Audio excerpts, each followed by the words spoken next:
Hello to everybody, and welcome to our special event during the IMF World Bank meetings week.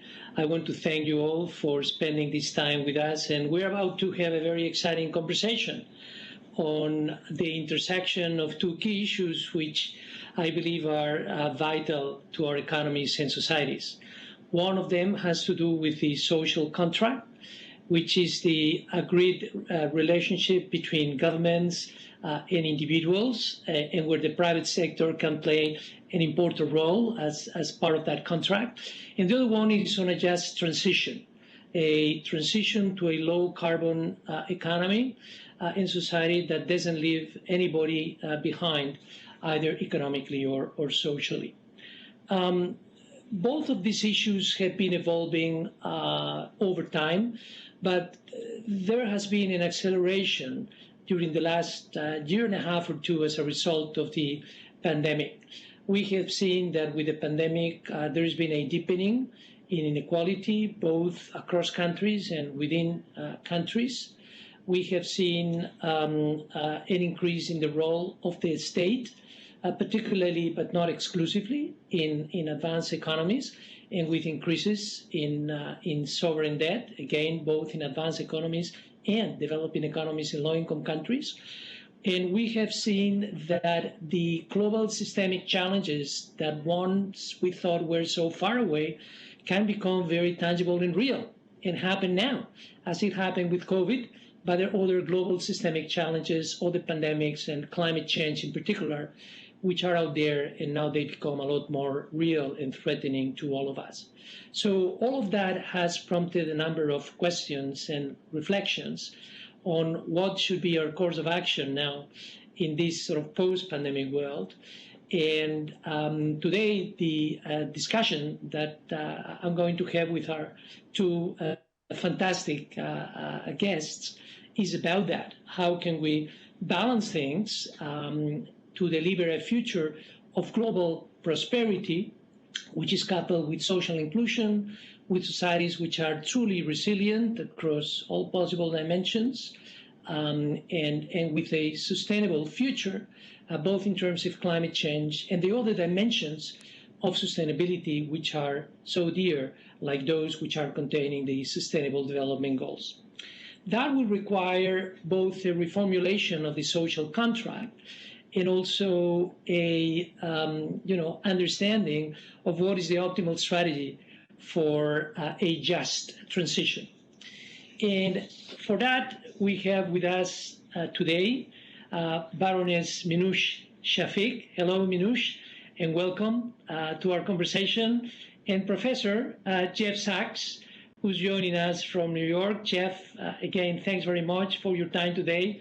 And welcome to this sort of trilateral conversation. Let me briefly introduce the panelists, although they are extremely well known. Minouche is speaking out of London. She's the director of the London School of Economics and Political Science, and she's been that for the last 4 years with a very, I think, innovative tenure on a number of dimensions. Before that, she's been very closely involved in the world of policy making as a deputy governor of the Bank of England, previously as a deputy managing director of the IMF during the global financial crisis. And Minouche and I share at the fund some Minsky moments, which were really, really scary. Before that, she also played a role in UK government as permanent secretary of the Department for International Development, DFID, which has a very important role in terms of promoting international development, and it's leading in that space. And not only that, but during the pandemic, she found the time to write a book that I recommend to everybody, which is What We Owe Each Other on the new social contract that our societies need in order to move forward. And today we're going to address that topic. So thank you very much again, Minouche. And we also have Jeff Sachs. Jeff and I go back a very long time. When I was a graduate student at Harvard and I was finishing my PhD, and Jeff already was a professor. and provided me with invaluable guidance at that time. And during the years, lots of people in the world have learned from Jeff as a result of the many articles and books that he's published. And he's an extremely influential economist. I think he's one of the most influential economists in the world, and he's also worth listening to, like to Minouche. Jeff is at present university professor at Columbia University in New York. He's a director of the Center for Sustainable Development at the University of Columbia, and he's the president of the United Nations Sustainable Development Network. And Jeff has worked a lot of, many years with the United Nations, and he's been a special advisor to the current United Nations Secretary General, but also to the two previous ones. So he also brings tremendously interesting things that he can share with us today. So I think that we will get started. The plan is I will start with a few questions for Minouche. Then I will ask Jeff if he has any reactions of any of the things that Minouche has said or any of the questions I have asked. Then I will go to Jeff and ask him a few questions, and I will go back to Minouche and say if she has anything to add. And then I will ask a few questions to both of you, and hopefully we can take some questions from the audience, and that will extinguish our time, which I do hope will be extremely rich. So I think we should just get going. And Minouche, I'm going to start with you. And I'm going to focus on the social contract, one of the two key issues we're going to address today. And you have spent quite a lot of years in your public life, working from government both at the national and the international level, and looking at the interactions between government, communities, and the private sector. And I know that there is no one-size-fits-all model, but I wanted to ask you, in terms of your own observations, what have you seen in terms of the change of the role of governments and also of the expectations of citizens regarding what those governments can and should be providing to them? Well, I'd emphasize three changes that I think we've seen since the pandemic. First, I think government's role as the sort of insurer of last resort has been reinforced. We saw it particularly in the advanced economies, which spent about 20% of GDP bolstering both households and firms during the pandemic. And I think that's reinforced the need for an adequate safety net, and people now have expectations in terms of government stepping in these kinds of crises. I think the second thing I'd say is I think science and competence are back.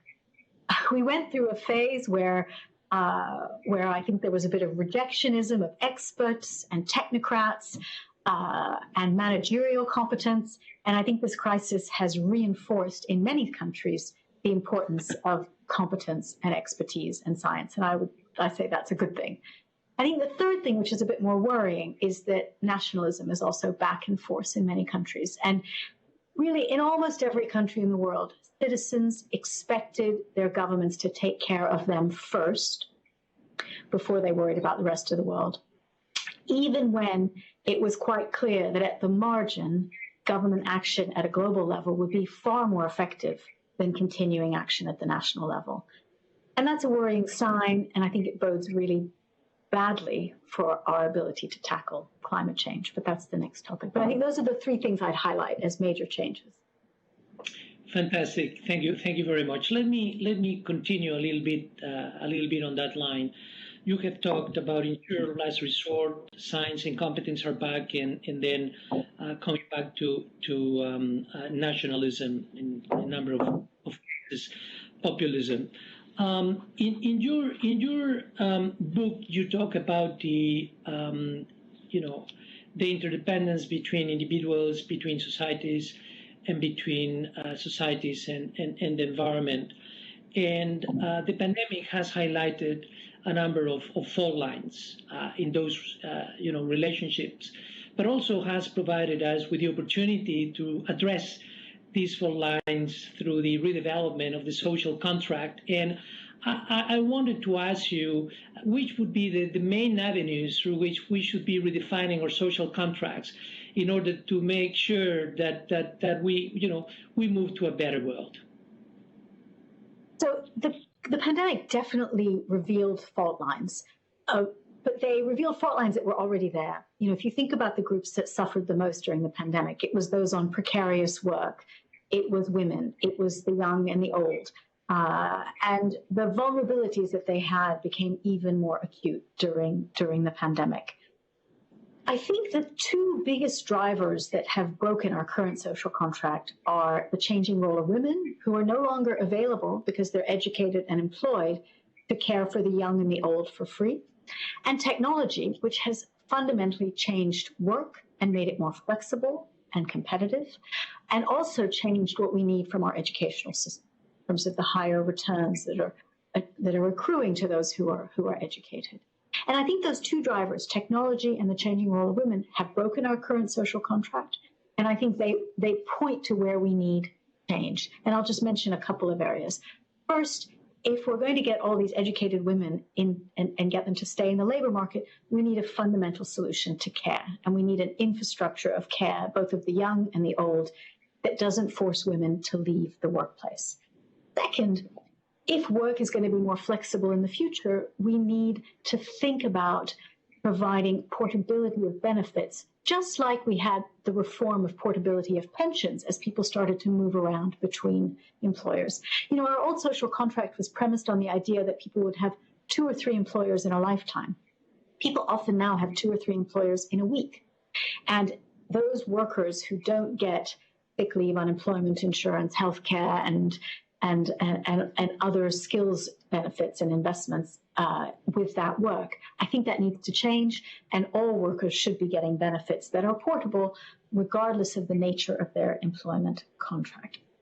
And I think the final thing I'd say is around education and skills.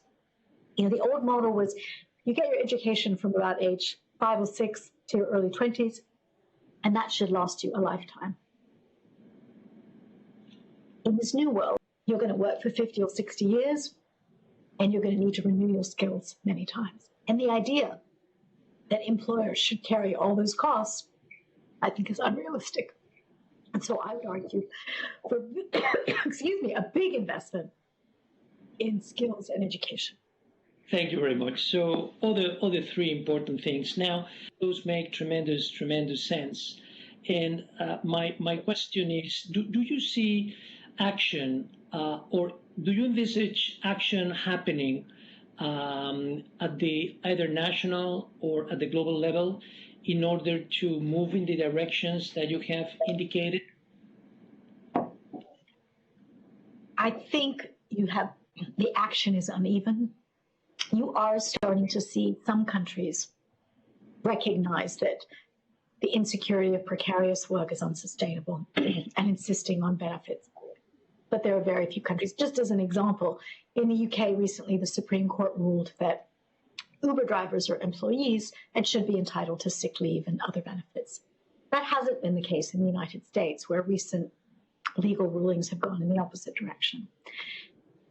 I think demand for things like better health insurance and social care is increasing everywhere. And that's an area, particularly after the pandemic, where a better social contract is in the offing.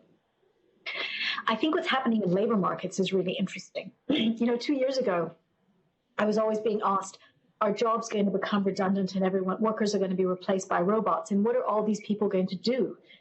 And now we're seeing labor shortages in many countries and disruptions in supply chains and things. So I think the skills story is going to become much more important, and many countries are beginning to think about how do we invest in skills for the future in order to maintain our competitiveness. And so I have to say, I think the story is uneven, but I think when one looks in history at big changes in the social contract, whether one looks at the New Deal or the beverage reforms in the UK, they tended to come in waves. It wasn't sort of one massive set of reforms. And so I'm hoping that we are seeing some beginnings of some waves of reform. And in terms of global action, having some multilateral efforts, I mean, there's been a lot of discussion during this crisis about the role of multilateralism. And what we have seen is that, there were some governments from extremely important countries which were not very keen on multilateralism, and they were promoting sort of bilateralism instead. So can you share with us some reflections on how multilateral institutions can help in driving the agenda that you have delineated a few moments ago? I have to say I'm very disappointed after the pandemic as to how the world coped and failed to adopt multilateral solutions, which would have been both more cost effective and resolve the crisis much earlier with far fewer deaths. In many ways, the pandemic was a textbook case of why you needed collective action. And I'm afraid that what I described as kind of the reemergence of nationalist solutions in many countries meant that everybody was in a kind of me first, my country, my citizens first mode, with the consequence of greater inefficiency and cost. I think for multilateral institutions, and they did their bit to try and make the case for why pooling vaccines, doing a better job of distributing them around the world was in the global and national interests. But to be frank, I don't think they got much of a hearing from political leaders particularly in some of the richest countries in the world. And I think one has to keep banging on this drum. The IMF put a proposal together that would cost $50 billion to vaccinate the most vulnerable groups around the world, which has not been fully funded yet. And $50 billion is rounding error in the amounts that the advanced economies spent to buttress their own economies during this crisis. I am personally deeply, deeply frustrated at just the pure inefficiency, set aside the immorality of that decision. Thank you. Minouche, one final question, which has to do with women. You referred to the impact that the pandemic had on women, particularly those coming from disadvantaged backgrounds or with poor education. And you, in your book, put forward some proposals to remedy the situation. And one of the solutions you advocate is for governments to bear more of the risks associated with the hiring of women. And also, you discussed the different attitude across countries through things like childcare. And I wondered if you could elaborate a little bit on these 2 points, because I think they are very, very important to all the women that may be listening to this conversation. Yeah. So I think one of the great, one of the dilemmas of the situation we're in is that there are so many more women educated today. Today, actually, more women than men go to university. And yet, so many of them have to withdraw from the labor force when they have children. And the loss in talent and productivity is huge. In the US, you can attribute between 20 and 40% of the productivity gains in the US economy over a 50-year period because employers could tap into the talent of women and minorities who've historically been excluded from many labor markets. So this is a huge loss to society. And unless we can provide a way for women to be able to remain in the labor force, knowing that their children will be cared for, either through high-quality public provision of childcare or vouchers so that people can buy childcare on the market, that is really the only solution. Parental leave is good, but parental leave says you stay at home and take care of your child, whereas childcare means society will help you raise your child.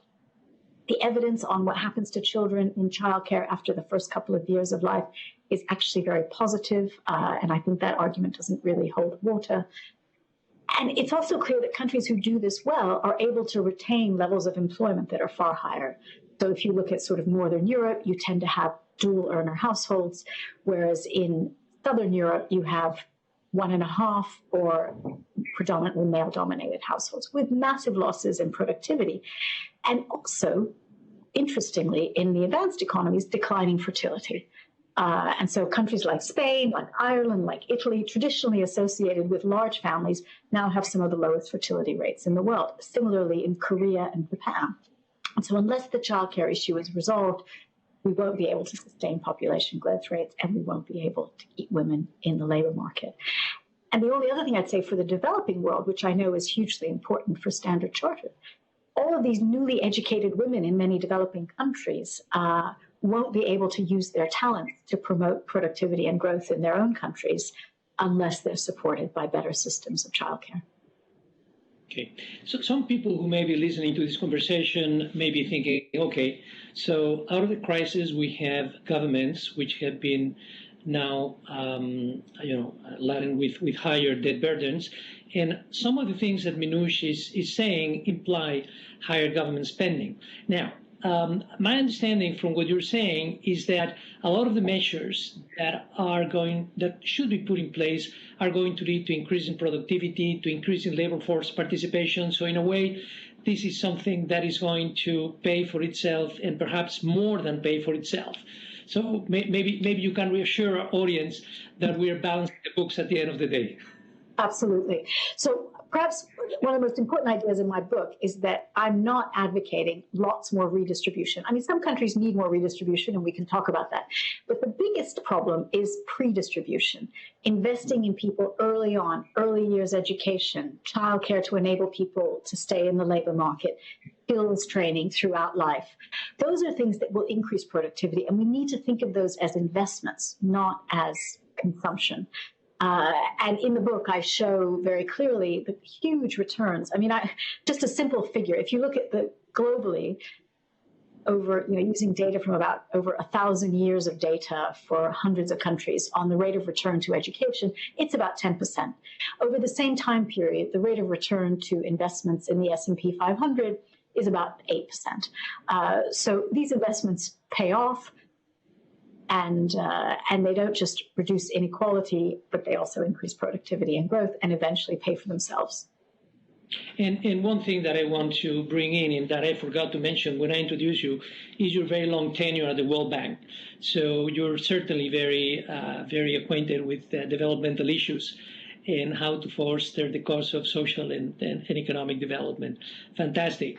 Jeff, let me turn to you and ask you first if you have any remarks or anything that you want to add to the sort of issues that Minouche and I have been discussing. Well, a great discussion, and I agree with so much of it. But I would also highlight a couple of points. A lot of what Minouche has been talking about is about the Anglo-Saxon world and the trials and tribulations of the U.S. and the UK. Everything she said applies absolutely in the United States, where we're presently falling apart in many ways, unfortunately, and the society is coming unstuck between a professional class and a lot of the rest of society without making the kind of social understanding that is needed.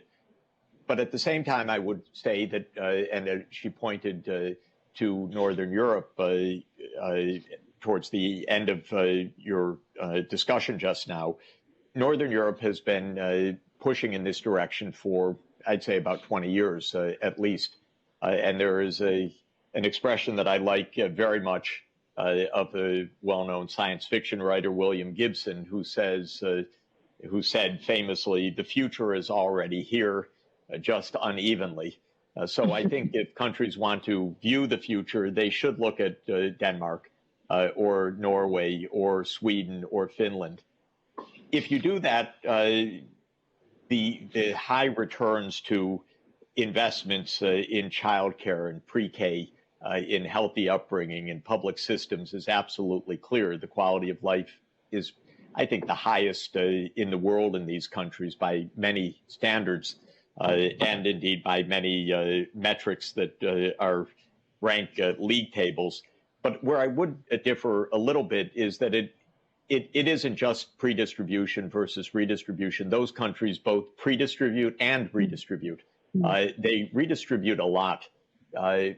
They tax between 45 and 55% of national income, or at least, let's say, have government revenues between 45 and 55% of national income. And they socialize healthcare, education, childcare, some housing, family allowances, and so on. A tremendous amount of redistribution and socialization of consumption.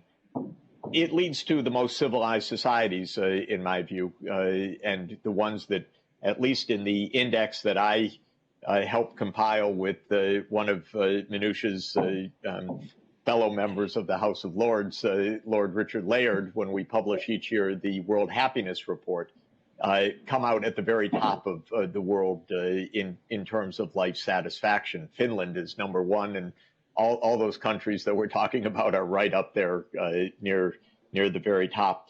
So I do think that the lesson is we need much larger government. We needed to do lots of things. We needed to do it well. The traditional, well, the American model is much more libertarian than the UK model, because the UK, after World War II, with the Beveridge Commission and the National Health Service, made a major advance. The United States got stuck in John Locke libertarianism with a lot of rhetoric about free markets and don't have governments do things. And we've been living that world for 40 years, and our society's falling apart because you can't do this on a, well, it's hardly laissez-faire. It's a plutocracy more than a laissez-faire society, but it is a small government, small tax society, and we're coming apart at the seams. So I think that this is, I just wanted to concur, except to say that predistribution, redistribution, socialization of important areas of consumption, decency to each other, all of this is part of the new, world post-libertarian. And I hope we get there in the United States. We're just so politically divided right now. And even as we speak, it's exactly this issue. The rich say, we don't even want to pay 1% more of GDP in taxes, after the share of national income going to the rich in the United States has doubled, basically, in the last generation. And Biden is saying, yeah, but we need to fund the very things Minouche was just talking about. And that's the battle. It's almost a 50-50 divide in the American political system now, though the public wants higher taxes on the rich and companies in order to finance these things. The political system, of course, is tilted much more towards John Lockean libertarianism, if I could put it that way. Keep our taxes low as the primary responsibility of the state. Just one more word that I would add in response is that, you know, the situation in every developing country is just far more desperate. So we're talking about what rich countries should be doing and perhaps are not doing, but in poor countries, every word is just harder. And in the low-income countries, desperate. And we don't have the social contract between the rich and the poor countries functioning almost at all. Minouche has been a great champion of development finance and development assistance. And the UK, for a time, had a all-party consensus, for example, to reach 0.7% of GDP in development aid, which is not a lot of money, after all, 0.7 of 1%. Of course, the United States is at a fourth of that right now, about 0.15 of 1%. And the UK, if I understand correctly, Minouche is kind of backing off that commitment after what was really an all-party consensus for a good, solid decade with your leadership also. And that consensus is going away just when we need it even more. So I think that this challenge is we need collective action, more perhaps than we recognized before. And that has to be within countries and across countries. And we're having a tough challenge of mobilizing that and financing it in particular. Thank you, Jeff. I want to follow up on what you said, and I want to bring in now the cross-country dimension in sort of the inequality side of it. In the according to research by the Intergovernmental Panel on Climate Change, during the period 1990 to 2015, the richest 10% of the world's people were responsible for nearly half of the growth in total emissions, while the bottom half of the global population was responsible for a mere 6%. And my question is this imbalance sustainable? And linked to that, given this position, is a just transition to a low carbon economy and society achievable, and what would it take? Well, clearly, there are two major challenges in justice here. You mentioned the side of harm.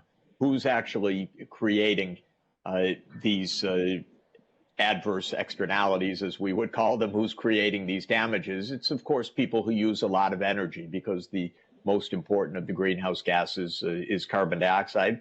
Also, people who eat a lot of food and emissions from agriculture. It is the rich, not the poor. If we look at the damage side, that's a very complicated question, but there is a basic idea which I think has truth to it, which is that where it's hot and getting hotter, it's more problematic than where it's relatively cool and getting hotter. So there are a lot of studies, and I think on the whole justification, though a lot of uncertainty, that even though the tropics has warmed in absolute temperature by less than the mid-latitudes where more of the rich people live, the tropics are paying a heavier price person to person, of course, with poor people less able to bear that difference. So it's probably both on the cost side and on the damage side where we're seeing, or I should say on the forcing side of emissions and on the damage side where the poor are in effect twice losing in this calculation. Everywhere I travel, and that it used to be a lot more pre-COVID, but it's even coming back. I'm seeing on the ground and hearing terrible plights of climate disruption already. I don't think this is news to anybody, but anywhere in the world, something adverse happened this year. Floods, droughts, heat waves, forest fires. It's rather amazing. The poor countries really cannot cope. Incredibly, to my mind, actually, weirdly, because it would not be so hard to do, and Minouche called even larger numbers rounding errors. The rich world promised in 2009 $100 billion of climate financing to the developing countries. Now, they didn't even promise grants, which wouldn't be so large. They said loans, grants, but they could not even come up, even with creative accounting, of $100 billion. From the 2009 pronouncement that Hillary Clinton made when she was Secretary of State for President Obama until a few weeks before COP26, the rich countries can't say, we delivered on the $100 billion. We'd all know the $100 billion is only a tiny fraction of what actually is needed, but even the $100 billion has not been delivered. Why is this? Well, Minouche also said absolutely rightly that multilateralism has really shown its terrible weak side, but she was very polite, in my opinion, or at least my view of this is a little bit more focused, and that is, what happened to the United States of America, my country? It became almost a renegade country during my professional life, because I remember when, as a young economist, when we first met, I thought the United States would do good things. Now, getting the U.S. on side on almost anything internationally is just incredibly difficult. The Republicans don't want to spend a penny on the rest of the world. Trump all the time was saying, just cut the aid, cut the aid, cut the aid, wanting to walk out of the UN institutions and so forth. So to my mind, one other thing I would add to the table, when we were together at Harvard 30 years ago, The book that we all read at the time, and I loved that book, was Charles Kindleberger's book, The World in Depression, which made a basic point. He was a great historian at MIT and a wonderful human being.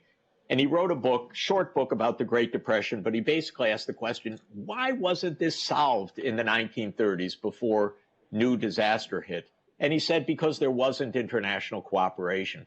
And then he asked, why wasn't there international cooperation? And he developed the theory of hegemonic cooperation, he called it. He said, when Britain was absolutely the dominant power in the world before World War I, there was a structure that Britain put together. After World War II, there was a structure that the United States put together. But in the interim period, in the 1930s, Britain, having been weakened by World War I, and the United States not having a sense of international responsibility, meant that no one was in charge. And it was even hard to get a meeting together for an international response to the Great Depression. Now, I personally think we're in a new geopolitical era, a post-US world. And in a post-US world, I don't want another hegemon, by the way. I'm not in favor of handing the baton to China. I'm in favor of multilateralism and a multipolar world. But it does mean the U.S. has lost the instinct or the taste or the preference at the political level to provide global public goods almost at all. And we don't have responses now as we should to these global challenges. The U.S.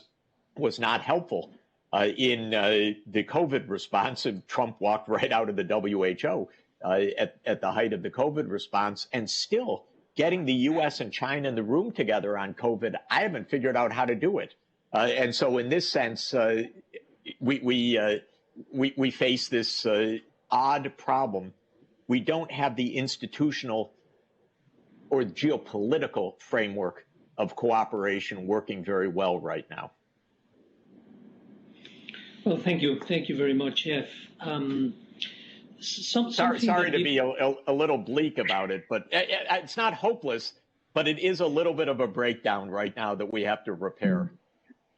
And, just going back to the global financial crisis, I think we saw some instances of leadership and cooperation, which was fundamental in avoiding a global depression and just sort of having a global recession.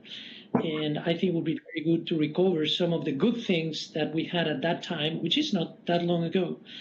But that's going to take some work. Actually, Jose, Jeff, if I could just agree with you on that and point out one positive thing also that I think is important. The G20 was very important at that episode that you talked about. And I think the G20 remains important until today as a place where real business can get done and bringing the developed and developing countries together to solve problems. So that's one thing that I want to say as a positive. And we have a G20 coming up in Rome at the end of October, and I'm hoping for some good and important things there. The second thing that did work quite well in this current crisis was central bank cooperation. Outside of the politics, the main central banks all said, let's not have a depression. Let's not have a financial crisis. They all eased money. They all talked with each other in an absolutely civilized, responsible way. And between the Fed and the Bank of England and the ECB, Bank of Japan, and the People's Bank of China, there was good functioning cooperation. And I forgot, we should not take that for granted, because it was the failure of that in 1929 to 33 that really made the Great Depression. So this is something that does actually work. It's because it's outside of politics, by the way. It's professionals doing the things that are needed to keep the economies going. Yeah, and as former central bankers, Minouche and I would very much agree with that. Agree. We've seen that cooperation, international cooperation, going in a very discreet and subtle manner. during the hardest of times, and I think that continues to be a positive for the global economy. Now, you have talked about the G20, and but you're also a big expert on the United Nations. And before we were talking about the have and the have-nots, and we were talking about the continents which are most exposed to climate change and where sustainable development goals may be, may need more work. Africa immediately comes to mind. And Jeff, I wanted to ask you, you have said that the United Nations need to change to become more relevant, that it continues to be the soul of global legitimacy, but it needs to be reformed. And you have even thought of, making Africa have a seat at the table. We have a number of people in our audience who are from developing economies and from Africa. And I just wonder if you could elaborate on your ideas of what would it take and how realistic you think it would be to give to the United Nations that sort of power in addition to legitimacy that it needs, especially because at the end it is the nations who have a saying on what the United Nations does. So it is what the United States wants, what China wants, what what European countries want, etc. Yeah, thanks a lot. So one specific point is I'm suggesting that the G20 become the G21 by adding the African Union to the membership, noting that the European Union is the 20th of the G20 right now. So there are 19 countries plus the EU. And I'd like to add the AU. The G20 works well because you can actually go around the table in a couple of hours. So it's not 193 UN member states, which takes a long time, several weeks for all of the heads of state and leaders to make their comments. But you can go around the table at the G20. So my thought was, if we add the AU, it brings in 1.4 billion people. It brings in $3 trillion of world output. We really make it representative, but still keep it compact, but now much more representative. And the African voice is crucial, not only because Africa is 20% of the world population, about 20% of the world population right now, and it's going to rise significantly in the coming decades. But because we need absolutely to face the challenges that Africa is facing and help finance the sustainable development of Africa. So that's one specific suggestion. I think there's some traction to it. I'm hoping it will happen soon. But I think it would greatly improve the dynamics and the legitimacy and the problem-solving capacity of the G20. But on the UN side, let me just say that the UN is, to my mind, unique and essential for us in several of its roles. It brings together all parts of the world, of course. There's the General Assembly. There is the Security Council for peace and security issues, which are extremely important. And there are the normative UN agencies like WHO or FAO on agriculture and so forth. But what the UN doesn't have in its operations adequately are two things. One, it doesn't have the finance. The finance rests with, in the official system, with the IMF and the World Bank, not with New York and UN headquarters, and with the agencies even less. The budget is just starved for the UN. And the UN agencies do not have operating budgets to intervene on urgent challenges. WHO's budget is not an operational budget to finance the response to COVID. It finances its own staff. That's it. And so we have a break of the links between what we should be doing and how to pay for them that's quite systematic and very problematic. The UN tends to beg for money. When a catastrophe happens, it passes the hat around. That doesn't work. Everything gets underfunded, everything comes late. and so on. So one part of the problem of the UN is we need to bring finance and the multilateral rule of law together more closely so that we can finance international public goods. The second thing is that, strangely enough, the agencies like WHO, so important for us in this pandemic, for example, don't have reliable backing of the lead politicians of the world. They don't even have councils, really, of global leaders standing behind them.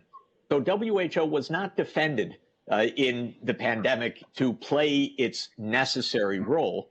Trump attacked it, and then another attacked it. The budget wasn't adequate.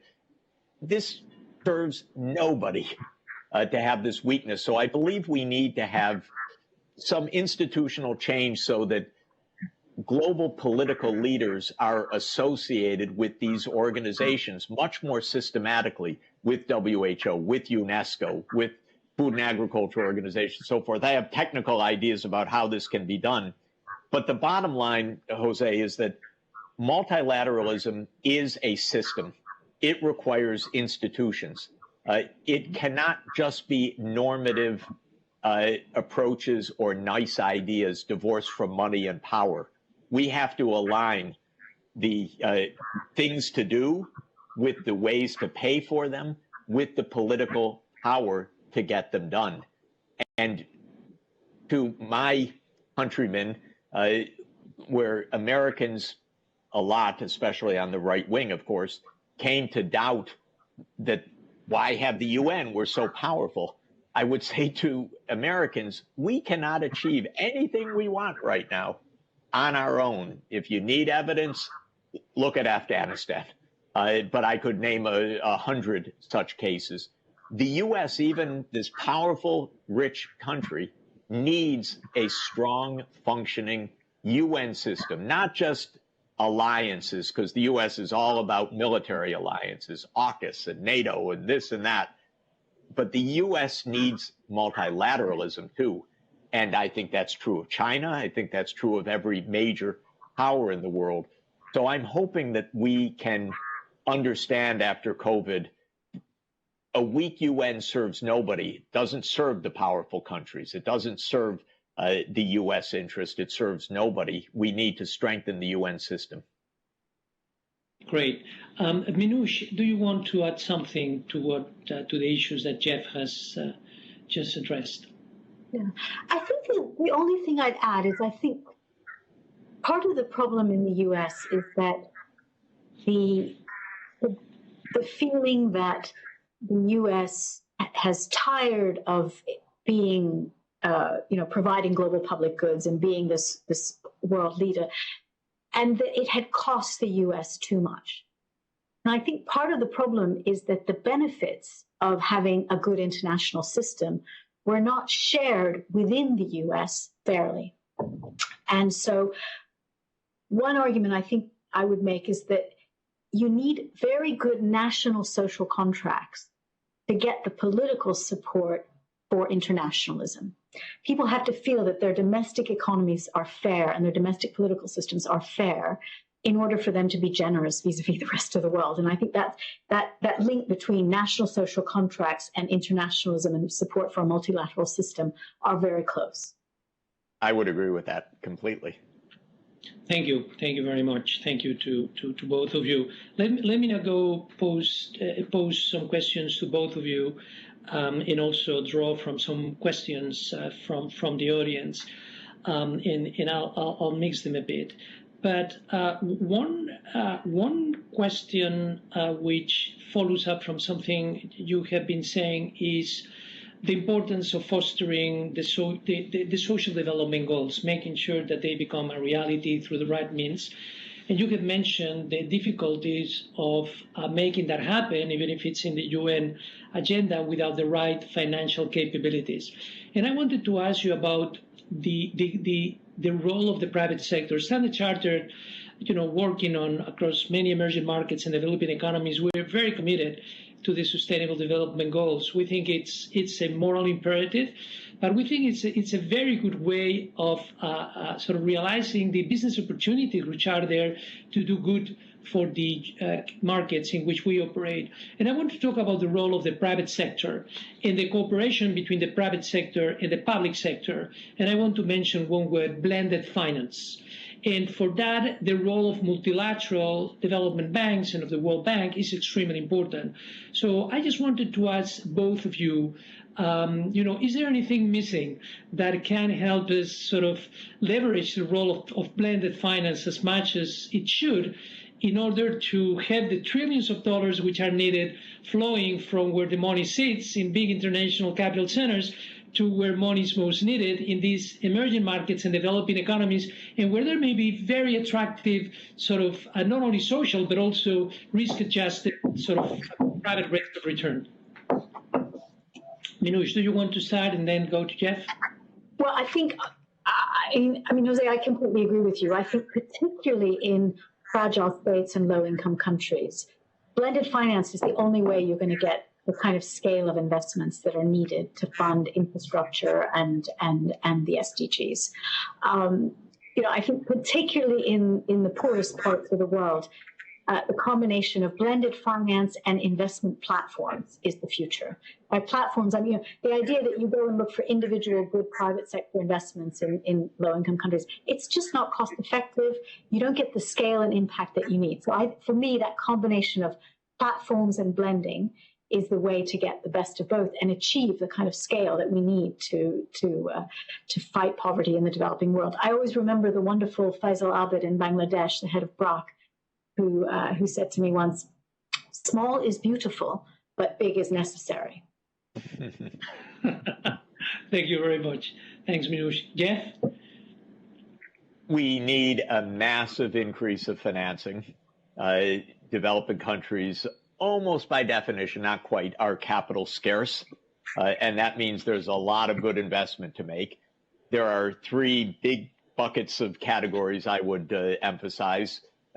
Human capital investments, infrastructure, digital, energy, water, sanitation, transport, and business investment of all sorts.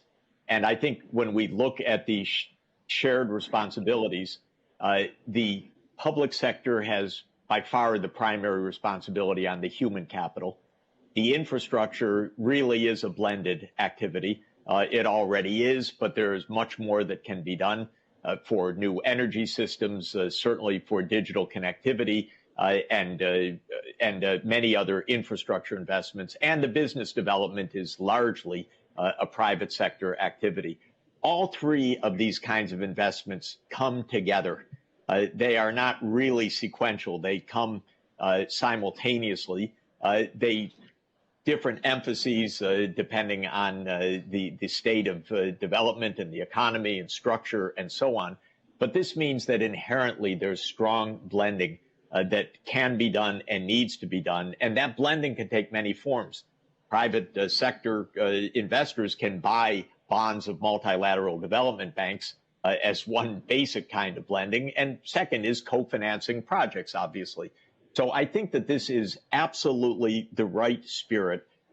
The IMF has done some very good work in the last 3 years showing how much more investment is needed. There's a lot more investment. There's a real investment gap right now and a financing gap. And I'm hoping that the G20 can take this up as a basic theme together with the private capital markets, with the great banks like Standard Chartered, and to say we need a strategy over the next 10 years to close the financing gap for the SDGs. We need a strategy over the next 28 years to close the financing gap to mid-century for remaking our energy systems. The amounts of financing should be available. I think we can improve the terms of financing for developing countries so that even much more borrowing stays within debt sustainability, sensible boundaries. And I think we can see a real breakthrough of development with a much increased flow of investment, well targeted to the green, to the digital, and to the human capital, which I think is so essential. Great. Let me come to a question from the audience, and I'm going to read it. It says, every dollar of capital on the planet has historically had three criteria: price, tenor, and risk. How do we add a fourth element, sustainability? Until capital measures and values a broader return on things like carbon, resilience, diversity and inclusion, etc., we won't see the step change the world desperately needs. Let me perhaps make one comment, which is 100 years ago, Professor Pigou said, well, to make markets work well, we have to make sure that the prices send the right signals. And this is a major need and opportunity. Of course, we don't price sustainability. We don't price carbon emissions. We don't price biodiversity loss. If we did, we'd be a lot better. Now, there are many ways to price it. I don't want to oversimplify also. I'm in favor of some quantity regulation that say, let's get out of fossil fuels on the following timeline. That puts an implicit price, perhaps not an explicit price necessarily. But the point is, we shouldn't expect the markets by themselves to get such questions right. We need a framework that is broader, in which we say sustainability is the future we want. And now what in technical terms we would say, what is the policy support for that? What is the corrective pricing? But what is the regulatory framework in which markets can function and do good and not do damage inadvertently by building these harmful externalities which are so badly priced right now? Yeah. Minouche, you want to say anything? Yeah, I mean, I agree completely with Jeff. I'm very keen on prices because they get into the nooks and crannies of the economy, and it's harder for regulation to do that. The only thing I'd add is I think while I really applaud the corporate leaders who are embracing environmental, social, and governance reforms and taking action on sustainability on their own bat, I think the current movement is flawed because it really is only companies that are listed and companies that have brands and are subject to either investor or consumer pressure. And the vast majority of the private sector is operating below the radar screen because they're either privately held, they're small, or they don't have a brand that anybody knows about. And so I think over time, you need prices and you need regulation that creates a level playing field among private sector players. We can't just rely on a voluntary approach led by good corporate leaders who are running large organizations. It's not fair to them, and it won't deliver the kind of scale of change that we need. You know, Jeff, you were going to say. I was going to say in this spirit that this latest dump of documents, the so-called Pandora files showing the secret accounts and the nominee accounts and the unnamed accounts is part of the problem, which is that big companies with the known brands and responsibility are one thing, but then there are so many ways right now in which not so good interests are allowed to hide themselves through basically dummy corporations, shell corporations, trusts with absolute invisibility that we have elaborated, but by the way, not by accident, but we've elaborated a system of irresponsibility that goes along with the named responsibility as well. And we have to close down that irresponsibility. It was made to help people evade or avoid their taxes and so forth, but we can do better than that. And we should not have all these shell companies running around and making terrible damage in developing countries, by the way, environmentally and socially. And then who knows who they are, where they come from, except that they're that they are incorporated in some island someplace without any known responsible people behind them. So I think that that part of the irresponsibility is a part of our system that was by design created, but now by design needs to be closed down. Yeah, and I think that from what you're saying, I derive two things. We have seen many instances of market failure, and there are things that need to be done in order for markets to, deliver more value. And we have all of these very important conversation going on now in terms of business needing to align with the purpose of firms and companies. That's something that we take very seriously at Standard Chartered, where our brand promise is here for good. But I can see also elements of government failure in terms of governments not putting sort of the right carbon pricing to facilitate the transition to a low carbon economy, of governments perhaps not having adequate oversight in terms of taxation and other things which allow things that shouldn't happen going on. So hopefully this sort of reworking of the social contract would allow us to go to a world where through a better cooperation between the private and the public sector and better sort of attitudes, we go to minimize both the government failure and the market failure, which have gotten us into some of the problems we have. And speaking of something which smells of government failure, there is another question from the audience which has to do with green finance. And this is a question coming from one of our, somebody who's based in Africa, particularly in Kenya. And he's asking the following question, or making the following point. Green finance can help developing countries get the investment they need to build back better and address a number of important imbalances. But policymakers are reluctant in a number of countries to mainstream green into public sector projects, preferring to have the freedom to deploy whatever funding they can get into any project. This is so short-sighted. How can we convince them that green investing will and needs to become the norm?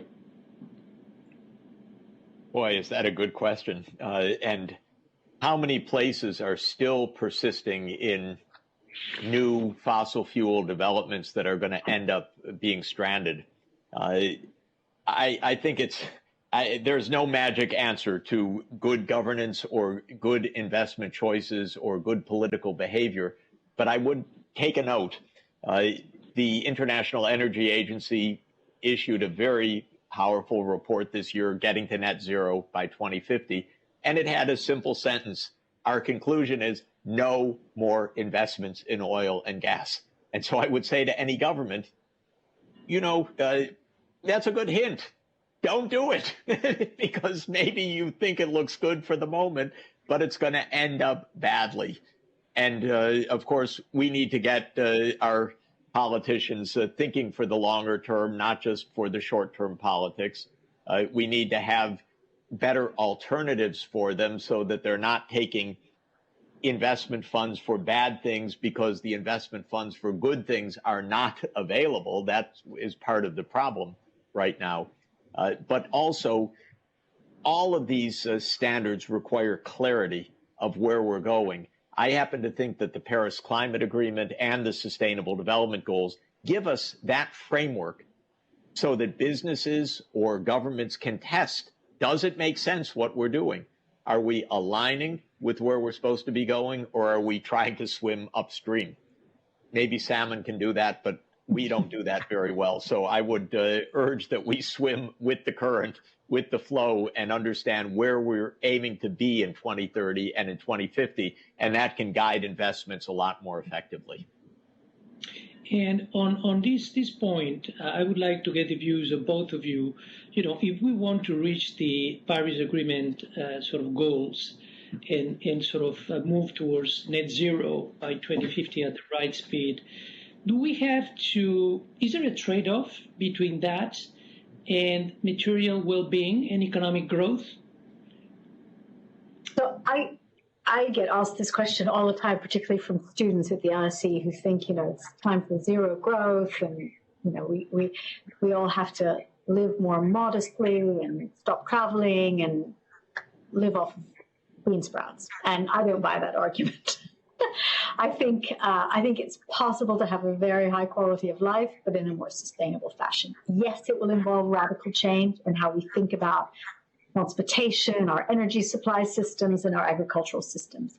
But I think we can eat well, travel, and get around and, live comfortably in a more sustainable way. We just have to accelerate adoption of better technologies, invest in them, and provide huge incentives for people to adopt them. So I guess I don't buy the hair shirt future that some people think is necessary for a sustainable world. So you don't think we have to give up growth in order to have more sustainable growth? Well, I think I'd say this is a weakness of economics as a discipline. Our economists generally on this question have said, oh, we can have a greener economy, it's just going to cost a little bit more. And I think that's the wrong way to think about it. First, because it's underestimating the costs of our current model, and so we're not counting things properly. And it's underestimating the benefits of a more sustainable future because we're not counting things properly. If we had more biodiversity, we'd have better risk mitigation in our societies. If we, had cleaner cities and cleaner technologies, we'd have far less respiratory illness. So both the costs of the current model and the benefits of a new model are being underestimated. And I think we need to do a much better job as economists to tell that story. Okay, wonderful. Jeff, you mentioned before your happiness index that you publish together with Richard Laird.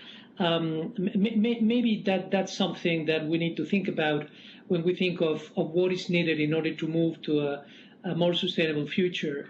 And what's the right way of thinking of trade-offs, looking at traditional economic variables or looking at something else? Clearly, when we talk about growth or progress, we should talk about growth of well-being in a meaningful way, not growth of an arbitrary number that comes out of a national income accounts calculation.